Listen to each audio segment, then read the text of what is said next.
She was just a little girl in a blue dress, crying on the steps of a dance school. He was a billionaire in a suit who almost walked past until 4 words changed all their lives forever.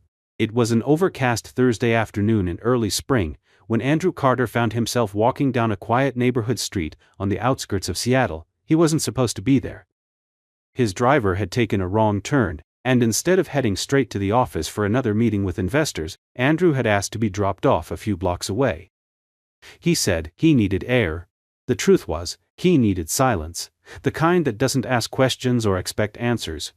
He walked with his hands in the pockets of his light gray suit. His expensive shoes made little sound on the damp pavement. Andrew looked every bit the man the world thought he was: confident, polished, untouchable. But inside he was a shell of the man he used to be. His wife, Lily, had died just 8 months ago after a brutal fight with cancer. Since then, Andrew had mastered the art of functioning without living. He filled his calendar with meetings, launched new divisions of his company, and smiled at all the right cameras. But his house was silent, his heart even more so. He passed a modest dance studio tucked between a laundromat and a deli. It wasn't the kind of place he would normally notice. There were no big windows, no fancy branding, just a chalkboard sign outside that read, "Father-Daughter Dance. Today, 5 p.m. He barely registered it until he saw her. She was sitting alone on the steps in front of the building, her small hands folded in her lap. Blonde hair pulled into a tidy bun with a bright blue ribbon, wearing a delicate sky blue dress that shimmered faintly in the weak light. Her white ballet shoes were scuffed, and her posture was too still for a child her age. Andrew slowed instinctively. There was something about her, the way her eyes stared at the ground, as if it had let her down, that made him stop. He hesitated, unsure if approaching her would frighten her or invite trouble. But as he stepped a little closer, she looked up. Her eyes were the color of the sea just before a storm, blue, clear but heavy with emotion. She didn't flinch, she didn't ask who he was. Instead, with a voice so quiet he almost didn't hear it, she said, "It's the daddy dance, and I don't have one." Her words hit him like a punch to the chest. There was no dramatics in her tone, just simple truth. And somehow, that made it even harder to bear. Andrew crouched down slowly, lowering himself to her level. His knees cracked, reminding him that he wasn't young anymore. But in that moment, something inside him, the part that had been numb for months, shifted. He looked into her eyes and, without even thinking, said, "Then I'll be your dad, for the dance." There was no dramatic music, no crowd watching. Just a girl with a broken hope and a man with a broken heart, meeting in the middle of an ordinary sidewalk, changing both their lives without even realizing it. Sophie Brooks was finishing her 10th night shift in a row at the downtown hospital when her phone buzzed with a message from her neighbor. It simply read, "Emma had a great time at the dance, she'll tell you everything. Also, you might want to ask her about the man in the gray suit." The message puzzled her, but there was no time to respond. She was already late picking up her daughter. Her body ached in ways she'd stopped trying to describe. The hospital floor had been chaos all night, emergency codes, alarms, patients crying, doctors snapping. She'd become used to functioning under constant pressure, but some days it hit harder than others. Today was one of those days. The weight of exhaustion pressed down on her shoulders as she drove home in her beat-up Honda Civic, the backseat still full of old toys and scrubs she hadn't washed in a week.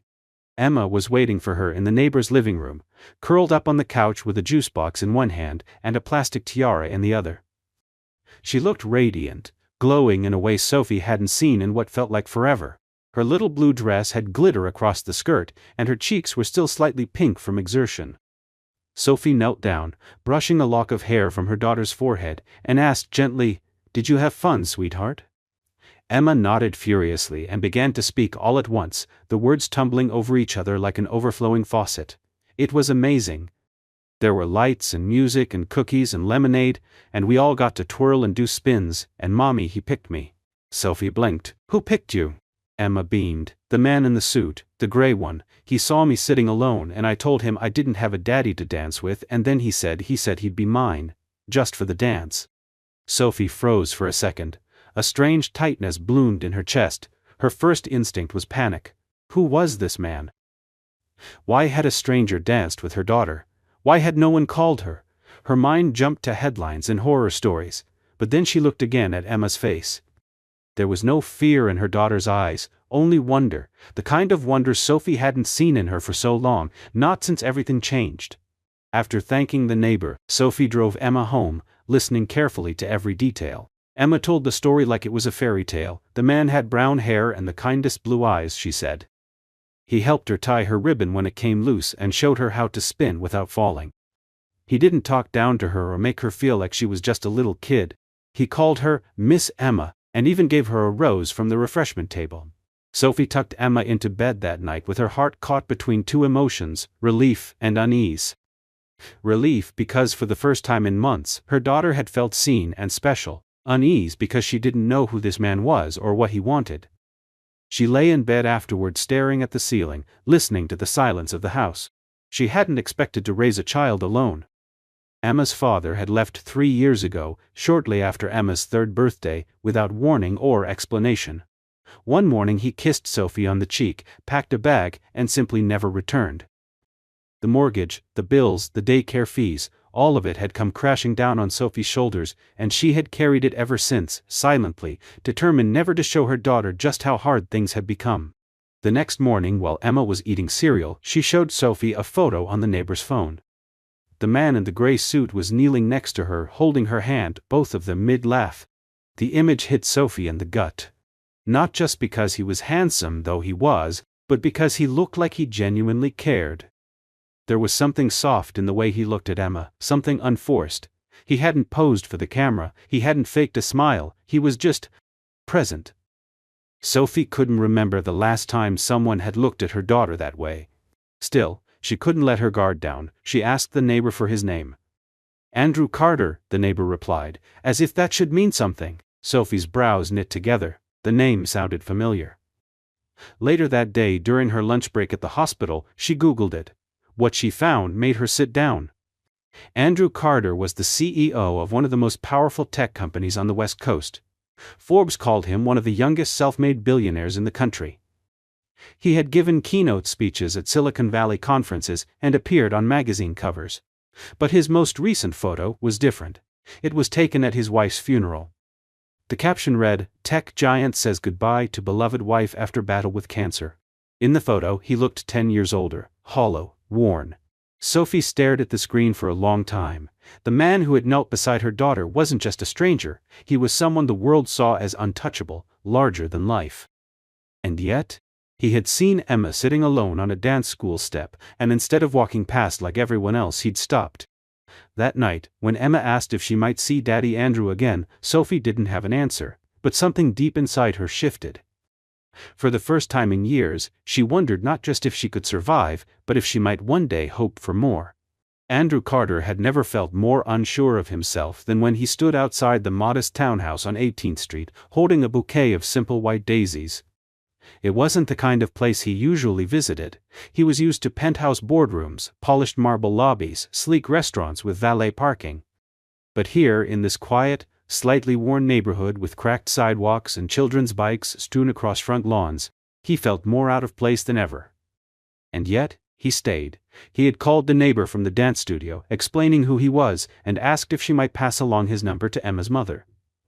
He wasn't even sure what he'd been hoping for, an awkward thank you maybe, or a polite brush-off.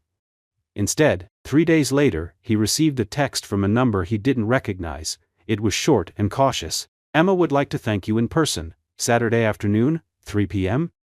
He hadn't expected a response, let alone an invitation, and now, standing here with his heart racing like a teenager's, he felt foolish for caring so much.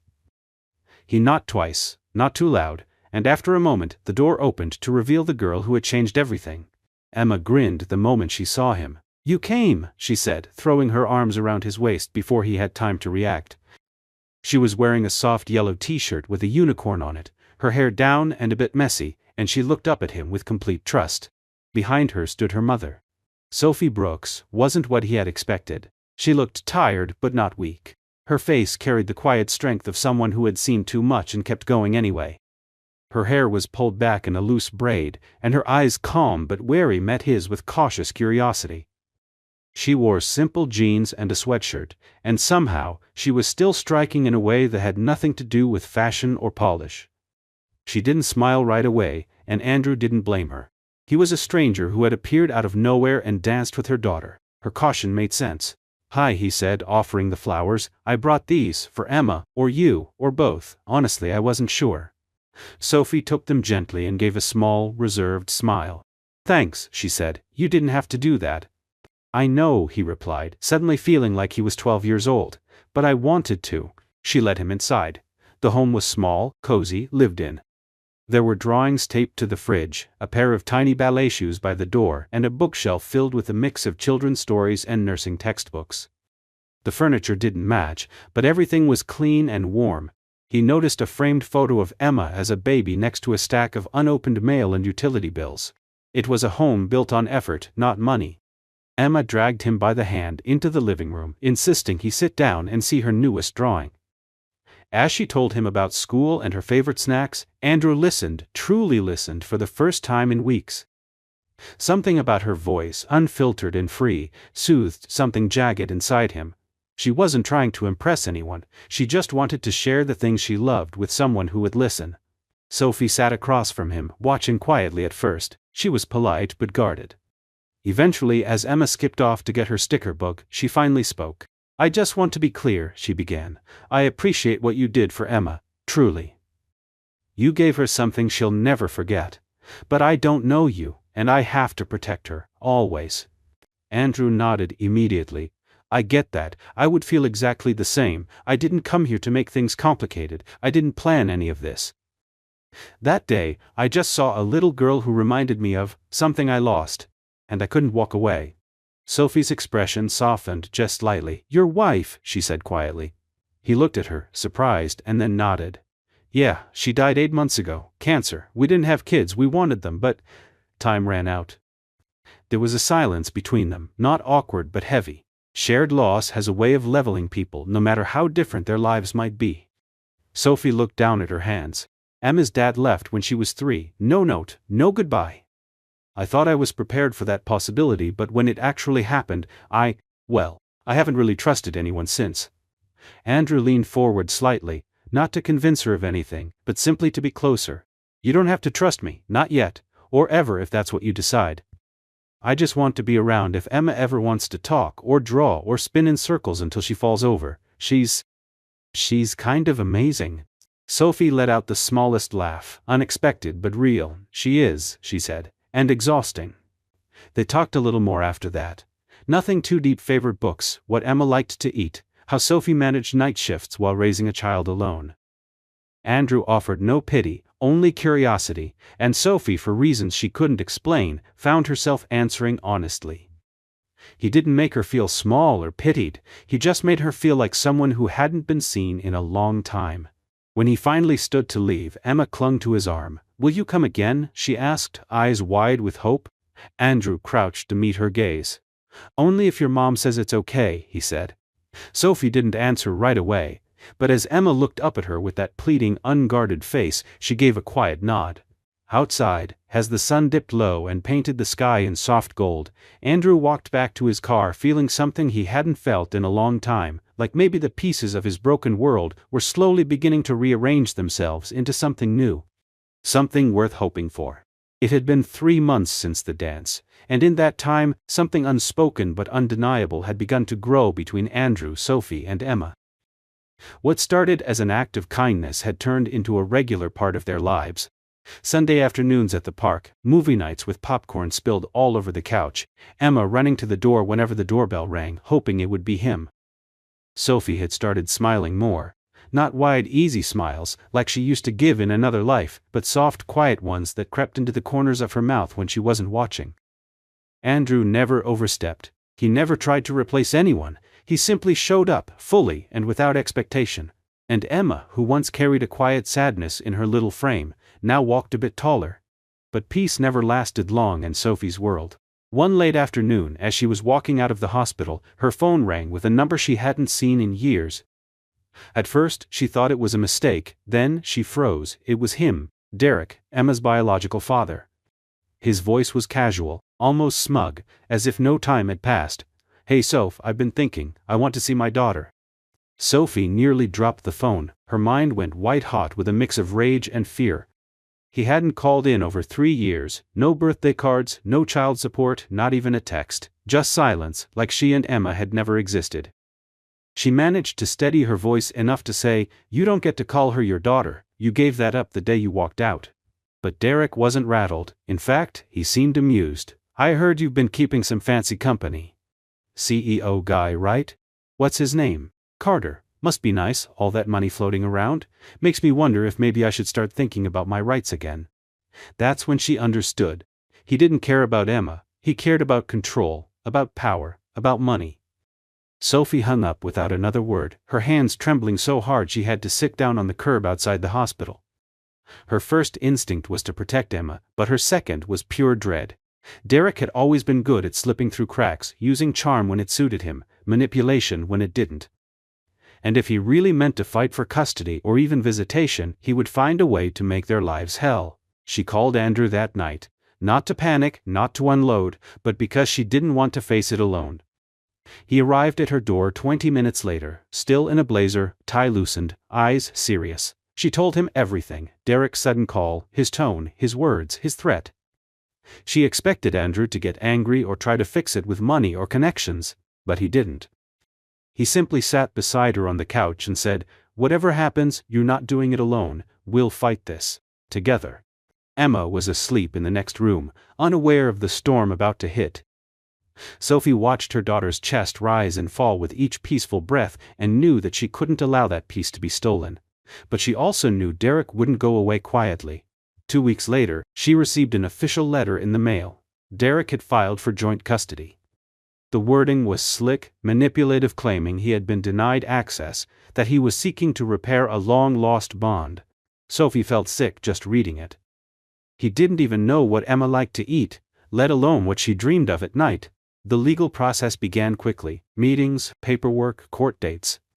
Andrew offered his full support, standing beside her through it all, bringing coffee to early hearings, sitting silently beside her in waiting rooms when words weren't enough. The worst part was explaining it to Emma. Sophie chose her words carefully, keeping her voice calm even though her heart was beating wildly. "Sweetheart," she began, kneeling beside her daughter, "there's something we have to talk about. Someone from before wants to see you, someone who used to be here when you were very little." Emma frowned, clearly confused. "Who?" "Your biological dad," Sophie said gently. "His name is Derek. He's asking the court if he can be a part of your life again." Emma was silent for a long time, her small face unreadable. Then she whispered, "Do I have to?" Sophie pulled her into her arms. "We're going to do everything we can so you don't have to do anything you're not ready for. You're not alone in this." That night, when Sophie tucked her in, Emma clutched her hand and asked, "Will Andrew still be my dad if this other man comes back?"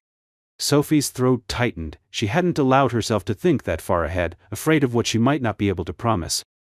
But she said the only thing she knew was true. "Andrew loves you, that doesn't change no matter what." The days that followed were filled with legal tension and emotional exhaustion. Derek was smug in the courtroom, dressing the part of a reformed man, spinning stories about regret and redemption. But he underestimated one thing: Emma. When the judge requested a private session with the child, to hear her feelings, Emma walked into that room with all the quiet strength of her mother, and the steady grounding Andrew had helped her find. Later, Sophie and Andrew would learn what Emma had said from the court-appointed child psychologist. She had spoken softly, but clearly. "My real dad is the one who danced with me when I was sad. He didn't leave, he showed up. That's the kind of dad I want." Sophie cried when she heard that. Not just because of the words, but because it came from a little girl who had every reason to feel abandoned by the world, yet had somehow found the courage to choose love. The custody petition was denied. Derek had no legal rights and no standing, and the court made it clear that forcing a relationship on a child who didn't want it was not in her best interest. When they returned home that evening, exhausted but victorious, Emma ran straight into Andrew's arms and whispered, "You're still my dance dad, right?" He lifted her up without hesitation. "Always," he said. And for the first time in what felt like years, Sophie let herself believe that maybe the worst was finally behind them. The weeks that followed the court's decision were a strange blend of exhaustion and quiet relief. Sophie felt as if she'd been holding her breath for years and had finally exhaled, but even now, with the judge's ruling behind them and Derek legally out of the picture, a part of her couldn't stop bracing for another blow. Trauma teaches you to expect that the good moments are only borrowed time. But still, there was something undeniably different now. The shadow that had loomed over her family for so long had begun to recede. Emma was sleeping better. She no longer woke up crying from dreams she didn't understand, no longer asked whether someone else might try to come and take her away. Instead, she bounced out of bed every morning with her usual energy, braiding her doll's hair and asking when Andrew would visit again. Their bond had only grown stronger. He was the one she ran to with her drawings, the one she demanded push her higher on the swings, the one who sat with her when she tried to read big words aloud, cheering at every small success like it was a championship win. Sophie noticed the way Andrew had become a fixture in their lives, not loudly, not all at once, but slowly, through steady presence. He was there for Sunday dinners, helping to carry groceries, sitting with Sophie late into the evening after Emma had gone to bed. They talked about everything, childhoods, losses, dreams they hadn't admitted out loud in years. There was no need to impress one another. The masks they both wore in their separate, polished worlds had quietly slipped away. One late evening, Sophie found herself standing at the kitchen sink, staring out at the backyard where Andrew and Emma were building a lopsided birdhouse. She watched as he held the tiny wooden pieces together and let Emma hammer the nails, even when she bent two of them completely sideways. He didn't correct her or sigh in frustration, he just smiled, adjusted the pieces, and tried again. That image, Andrew, patient and present, covered in wood glue and laughter, brought something to life in her chest that she'd buried for years. Not just affection, not just gratitude, love, not the cautious, maybe someday love she thought she might find again, but something truer, solid, earned. She was still staring when he came inside, arms full of paintbrushes and wood shavings, Emma skipping behind him. He grinned, his hair a mess, a smudge of blue paint on his jaw. "We've created a masterpiece," he said, "and possibly violated several safety codes." Emma held up the birdhouse like it was a trophy, beaming. Sophie laughed, then paused, her voice quieter than expected. "Thank you, for all of this, for her." Andrew shrugged lightly, as if it was nothing. "You don't have to thank me." "I do," Sophie said, her eyes meeting his. "Because you chose us, when you didn't have to." He didn't respond right away. Instead, he looked at her, really looked past the tired eyes and worn-out sweatshirt, past the months of fear and caution, and saw the woman who had fought every single day to hold her life together. "I did," he finally said, "and I'd choose you again." That night, after Emma had gone to sleep, Andrew and Sophie sat on the couch, the TV flickering with some show neither of them were really watching. The silence between them had grown comfortable, like the pause between heartbeats. Andrew shifted slightly and looked at her. "I know things have been complicated, and I'm not asking you for anything right now, but I need you to know something." Sophie turned toward him. "I love her," he said quietly. "Emma. Not just in a, she's a great kid way. I love her like she's mine. And I know she's not by blood. But that doesn't matter to me, it never has." Sophie felt her throat tighten, tears stinging before she could stop them. She reached for his hand instinctively, and when their fingers touched, it was like something settled between them, something they'd both been circling for a while but hadn't dared to name. "I know," she whispered. "She knows too." The next morning brought something unexpected. A letter, delivered in a plain envelope, addressed to Sophie in a handwriting she hadn't seen in years. At first, her stomach twisted. Was Derek trying again? Had he found another loophole? But when she opened it, she froze. The letter was from a state prison 2 counties over. The handwriting was undeniably his, but the tone was different, stripped of ego, raw. Derek had been arrested a few weeks after the custody hearing on charges unrelated to Sophie: financial fraud, assault, parole violation. The letter was an apology, though a broken, clumsy one. He admitted to abandoning them, to choosing himself over his family, to only returning when he thought there might be something in it for him. "You were always better than me," he wrote, "and Emma is lucky she got that from you. I thought I was coming back to claim something that was mine, but I see now I never earned it. She's not mine, I'm not hers. Please, don't let her grow up hating me, let her forget me, and let her love whoever's loving her now." Attached was an official notarized statement of full parental relinquishment. It was short and legally binding. He had signed away any future claim, right, or presence in Emma's life, no appeals, no challenges, just an end. Sophie sat at the kitchen table for a long time, letter in hand, the sun rising behind her like a quiet promise. When Andrew arrived later that morning, Emma threw herself into his arms like always. But this time, Sophie didn't just watch. She walked up to them, slid the letter silently into Andrew's hands, and leaned her head against his shoulder. "Looks like we're not borrowing time anymore," she said softly. He looked down at her, then at Emma, who was happily humming to herself and talking about pancakes. "No," he said, "we're building it." Summer arrived slowly that year, stretching into Seattle like a long exhale after a season of holding its breath. The rain softened, the days grew longer, and the light that spilled through the windows of Sophie's little townhouse felt warmer, more forgiving. After everything, the court battles, the fear, the long nights, life had finally settled into something that felt like peace. Not perfect, not without its quiet aches, but real, solid, and most of all, earned. Emma had blossomed. She laughed with her whole body now, unafraid and unguarded, like a child who finally believed the floor beneath her wouldn't disappear. Her drawings covered the fridge. Her shoes were always dirty from the backyard. She'd started calling Andrew Dad without anyone asking her to. One day it just slipped out, mid-sentence, as casually as if she'd been saying it all her life. Andrew had looked up at Sophie when it happened, startled, emotional, but didn't say anything in the moment. Later that night, he had admitted that it was the most important word he'd ever heard someone call him. Sophie was learning, slowly, how to let go of survival mode. For years she had existed in a constant state of tension, ready to run, to fight, to endure.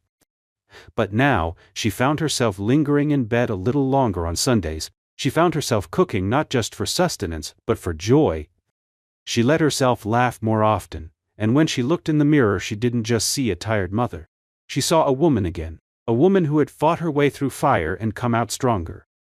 And she saw Andrew standing beside her, every step of the way, never demanding, never pressuring, just there, like sunlight through the trees. It was in the middle of this new, quiet happiness that the letter arrived. It had no return address, just Sophie's name printed neatly on the front.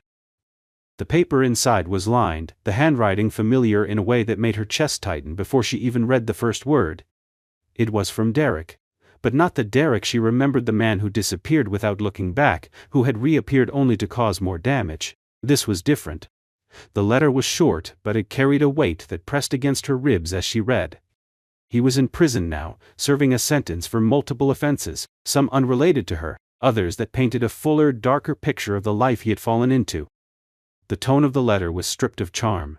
It didn't try to manipulate or provoke, it sounded tired, defeated, sincere in a way she never thought she'd see from him. He admitted he had failed her. He didn't try to explain or excuse it. "You were good," he wrote. "You tried. I wasn't ready to be a father or a man, and I ran from both. I thought I could come back and take something that wasn't mine anymore, but watching what you've built, even from a distance, made me realize I was never the one who deserved it." The letter continued, describing moments he remembered from when Emma was a baby, her laugh, the way she used to fall asleep holding his finger. "I think about that sometimes, and I feel like I'm holding on to someone else's life," he wrote, "because I let it all go, and now I want to do the only right thing I can." The last page was official, a notarized document relinquishing all remaining parental rights, a final signature with no conditions. Derek had closed the door he had once barged through and locked it himself from the other side. Sophie sat at the kitchen table with the letter in her lap, unable to move for a long time. It was a strange thing, getting what you always wanted from someone you never wanted to need again. There was no joy in the letter, only silence. But in that silence was space, and for the first time in years, that space wasn't filled with fear. She waited to show it to Andrew. That evening, after Emma had gone to bed, she handed him the envelope without a word. He read it carefully, eyebrows knitting as he took it all in. When he reached the end, he looked up at Sophie with something like astonishment. "I didn't think he had this in him," Andrew said. "Neither did I," Sophie replied. They sat for a while without speaking. Then Sophie leaned back in her chair, rubbing her temples. "You know what's strange? I always thought I'd feel victorious if this happened. Like I finally won, but I don't. I just feel lighter and a little sad for the man he could have been." Andrew reached across the table and took her hand in his. "That's because you're not bitter. You've been through hell, but you didn't let it make you cruel." Later that week, Sophie told Emma about the letter in the simplest way she could. She didn't read it aloud or talk about prison. She just said that sometimes people realize too late what matters, and that Emma's first dad had made a decision to step away so she could keep living a life full of love. Emma was quiet for a moment, processing it the way only children can, simply and with startling clarity. "So now it's just us?" she asked. Sophie smiled and tucked a strand of hair behind her daughter's ear. "It's always been us, now it's just more official." Emma nodded thoughtfully. "I like our us," she said, "especially with pancakes." They made pancakes that night for dinner, blueberry, Emma's favorite. Andrew showed up halfway through, still in his work clothes, and Sophie handed him a spatula. No one mentioned the letter again, they didn't need to. Days passed, then weeks. Andrew spent more time at the house, quietly slipping into the rhythm of their little world. Sophie no longer hesitated when he reached for her hand in public. Emma no longer knocked before barging into his office at home, climbing onto his lap mid-video call, announcing her presence like she belonged there because she did. One evening after Emma had gone to sleep, Sophie and Andrew sat on the porch, sipping tea and watching the stars appear. The air smelled like grass and warm pavement. Sophie looked over at him, her voice quiet but certain. "I think we're ready," she said.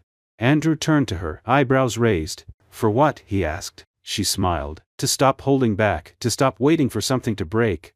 He didn't say anything for a moment. Then he took her hand, pulled her gently to her feet, and kissed her forehead. "I've been ready," he whispered. And for once, Sophie believed it. All of it. The peace, the love, the life they were finally allowed to build, not borrowed, not fragile, but theirs. Fully, completely, and without fear. The invitation came in a thick, cream-colored envelope, with gold foil edging, tucked among the usual stack of mail filled with grocery store ads and utility bills. Sophie opened it absent-mindedly while standing in the kitchen, wiping pancake batter from her hands, expecting some local church fundraiser or neighborhood newsletter. But as her eyes scanned the elegant lettering inside, her breath caught. It was from the Aurora Foundation, one of the largest children's charities in the region, inviting Andrew Carter and his guests to attend their annual gala. Formal dress. Dinner, silent auction. A night beneath chandeliers and soft jazz. She smiled faintly, unsurprised that Andrew had received an invitation. He was on more than one philanthropic board, and his name alone could fund half the evening. When he came over later that evening, she handed him the envelope with a teasing smile. "Fancy people still want you, apparently." Andrew raised an eyebrow and glanced at the invitation. "Ah, this! I forgot that was coming up. I usually just send a check and skip the social part." Sophie leaned against the counter, arms crossed, a playful look in her eyes. "So you're saying you've never actually gone to one of these?" "Once or twice," he admitted, setting the envelope down. "But it's not exactly my scene. Too many handshakes, too many conversations that sound like interviews." Emma, sitting at the kitchen table drawing a dog with 6 legs and a crown, suddenly looked up. "Can I go?" Sophie laughed softly. "It's not really a kid party, honey." Andrew crouched next to Emma's chair, inspecting her artwork like it was a masterpiece. "Tell you what," he said. "It might not be a kid party, but maybe we could make an exception this year. What if you came as my guest?" Emma's face lit up like a sunrise. "Really?" Sophie looked at Andrew over her daughter's head, her eyes full of amusement and mild suspicion. "You're going to take a 6-year-old to a formal gala?" He grinned. "Only if her mom comes too." That's how Sophie found herself a week later, standing in front of her bedroom mirror in a navy blue dress she never imagined she'd wear again. It had been tucked in the back of her closet for years, a relic of a younger version of herself who used to attend weddings and dinners, back when nights weren't spent in scrubs under fluorescent lights. The dress still fit, surprisingly, and as she adjusted the straps and pinned back a loose strand of hair, she hardly recognized the woman staring back at her. Not because she was trying to look like someone else, but because she had finally stopped hiding the woman she used to be. Emma wore a pale gold dress with a tulle skirt that sparkled in the light, her hair swept up in a bun with a clip shaped like a star. Andrew arrived at their door in a tailored black tuxedo that looked effortless on him, holding a tiny bouquet of white flowers for Emma and a single gardenia for Sophie. He didn't say much when he saw them, just smiled in that quiet way of his, like he was storing the moment in some private part of his heart. The ballroom was breathtaking. High ceilings, warm lights strung above like stars, and long tables draped in ivory linen. A string quartet played in the corner, and waiters passed around delicate hors d'oeuvres on silver trays. Sophie felt out of place for all of 10 seconds, until Andrew slipped his hand into hers and leaned in to whisper, "Everyone's looking at you, you're the most beautiful thing in this room." She rolled her eyes affectionately, but her cheeks flushed. They danced slowly together at first, then took turns spinning Emma around the dance floor, her laughter louder than the music. People watched them with soft smiles, not just because of who Andrew was, but because of the obvious, undeniable warmth between them. This wasn't performance, it was real, and it radiated from the way they moved around each other, effortless, tender, unafraid. As the evening wore on, the charity auction began, and guests returned to their tables. Andrew stood and cleared his throat, asking for the microphone. The room grew quiet. Sophie looked up in surprise he hadn't mentioned any speech. He stood at the front, tall and calm, holding Emma's small hand in his. "Most of you know me as a businessman, or maybe you've read about my company in the news. But tonight I don't want to talk about innovation or market growth.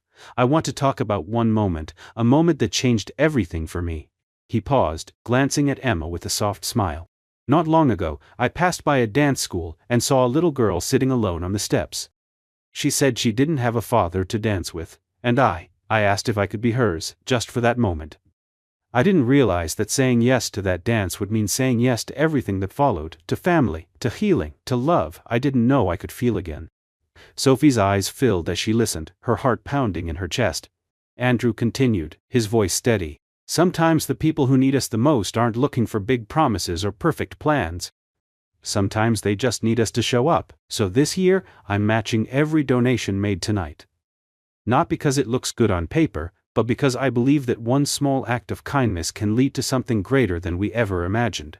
The room erupted in applause, but Andrew didn't step down from the stage right away. He looked across the room, straight at Sophie, his voice dropping slightly. "And speaking of imagining more, Sophie, could you come up here for a moment?" The spotlight shifted. A hush fell. Sophie's breath caught in her throat as she stood, unsure, her heart hammering as she walked toward him. Emma reached for her hand and tugged her gently forward. When she reached him, Andrew turned to face her, reaching into his jacket pocket and pulling out a small velvet box. "I didn't plan for this to happen here," he said, low enough that only she could hear. "But I realized, I don't want to wait anymore. I've waited through too many silent years. I want this life, with you, with her, forever." He opened the box, revealing a simple but beautiful ring. Nothing flashy, nothing performative, just something true. "Will you marry me?" he asked. "Not because we need a title, but because I want to wake up next to you for the rest of my life, and I want Emma to never have to wonder who her father is ever again." Sophie's hands were shaking as she reached for his. The answer came so easily, so surely, that she couldn't believe she ever lived without it. "Yes," she whispered. The room erupted into cheers. Emma squealed and threw her arms around both of them. And as the music began again, and Andrew spun Sophie gently into a slow dance, they knew that what had started as a single act of compassion had grown into something unbreakable. Not a rescue, not a fantasy, a family. Real, messy, luminous, and finally whole. The years that followed were not without their challenges, but they were full, the kind of full that comes from a life lived honestly, deeply, with no corners cut and nothing left unsaid.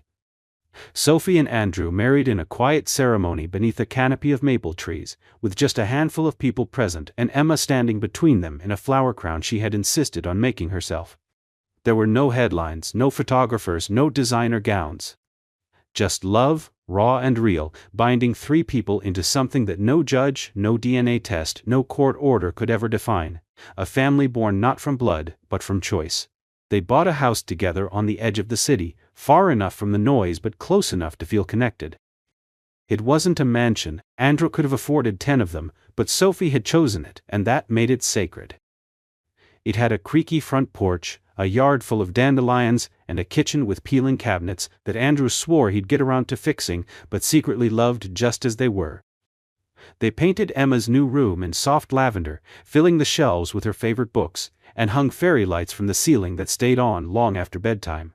Andrew still ran his company, but he came home earlier now. He stopped checking emails during dinner. He turned down meetings that bled into weekends. Success didn't look the same to him anymore. It wasn't in stock prices or conference panels. It was in Emma's voice calling him Dad without hesitation. in Sophie's laughter drifting through the house, in the feeling of holding something fragile and knowing he wouldn't lose it this time. One chilly morning in late October, the family welcomed a new addition baby, Oliver, who came into the world screaming and red-faced, demanding attention from the second he arrived. Sophie held him against her chest, exhausted and radiant, while Andrew sat beside her, his arms wrapped around both of them, overwhelmed in a way he hadn't been since that day on the steps of the dance school. Emma, now 8, peeked in shyly and crept to the bedside, staring at her new baby brother with wide, fascinated eyes. "Can I hold him?" she whispered. Andrew helped her settle onto a chair and gently placed Oliver in her arms. She looked down at him with a tenderness so pure it made Sophie tear up. "He's kind of wrinkly," Emma said after a long moment, grinning, "but I like him." Life found a rhythm again, slow mornings with cereal and cartoons, school runs and weekend hikes, late-night feedings and diaper explosions and endless cups of reheated coffee. It was beautiful chaos, the kind Sophie had once been too afraid to hope for. She still worked part-time at the hospital, but now it was her choice, not survival. Andrew's company continued to thrive, but he no longer felt the need to prove anything to anyone. What mattered most couldn't be measured in press releases or annual reports. Then came the spring recital. Emma had been rehearsing for months. She was one of the older girls now, leading her group through a dance she'd helped choreograph herself. Sophie and Andrew sat in the front row of the auditorium, Oliver asleep in a wrap against Sophie's chest, the lights dimming as music began to fill the room. And then Emma appeared taller now, her bun perfectly in place, her blue dress sparkling just slightly as she moved with confidence across the stage. She was grace in motion, all long limbs and fierce concentration, and for a moment, time stopped. Sophie felt her chest swell with pride, remembering that first dance, that broken little girl in a blue dress, sitting alone on the steps, and the man in the gray suit who chose not to keep walking. When the recital ended, the audience stood in thunderous applause. Andrew wiped his eyes discreetly, then stood and clapped the loudest of them all. Afterward, as the crowd milled around the lobby, Emma came bounding toward them, cheeks flushed, arms wide. "You were amazing," Andrew said, sweeping her into a hug. "Did you see me do the triple spin?" she asked, practically buzzing. "I saw everything," Sophie said. "You shined." But then Emma did something no one expected. She pulled a small folded paper from the pocket of her jacket and handed it to Andrew. "This is for you, I made it in school." He opened it slowly. It was a drawing crayon and marker on construction paper. 3 stick figures stood beneath a banner that read, "My Family." One tall figure in a gray suit, a woman in scrubs, a little girl with a ribbon in her hair, and a baby with a pacifier. All holding hands. At the bottom, in large block letters, it said, "Thanks for choosing us." Andrew knelt down beside her, pressing the drawing to his heart. "You chose me too," he said softly. The moment hung there like a still photograph, pure and warm, and it would stay with them forever. In the years that followed, the story of how their family began was told over and over again at school presentations, bedtime talks, and even once during a podcast interview Andrew reluctantly agreed to do. But no matter how many times it was shared, the heart of it never changed. One day, a man walked past a dance school. One day, a girl sat on the steps, alone. And one sentence, a simple, powerful sentence, rewrote all their lives. "I'll be your dad, for the dance." It had begun with that, and it had become everything. What makes the ending of this story powerful isn't just that it's happy, it's that it's earned. This isn't a fairy tale where a rich man swoops in and fixes everything. It's a story about healing through presence, not perfection. It's about a man who lost everything and didn't try to escape his grief with distractions, but allowed it to lead him towards something real. It's about a woman who carried the weight of survival for years, never asking to be rescued, and still opened her heart again, not out of need, but out of choice. And it's about a little girl whose quiet sadness was transformed, not by grand gestures, but by someone who simply chose to stay. The ending reminds us that family isn't always something we're born into. Sometimes it's something we build slowly, messily, bravely with people who show up when it matters most. That's what makes this story beautiful. Not that everything turns out perfectly, but that everything turns out real, and real is always more lasting than perfect.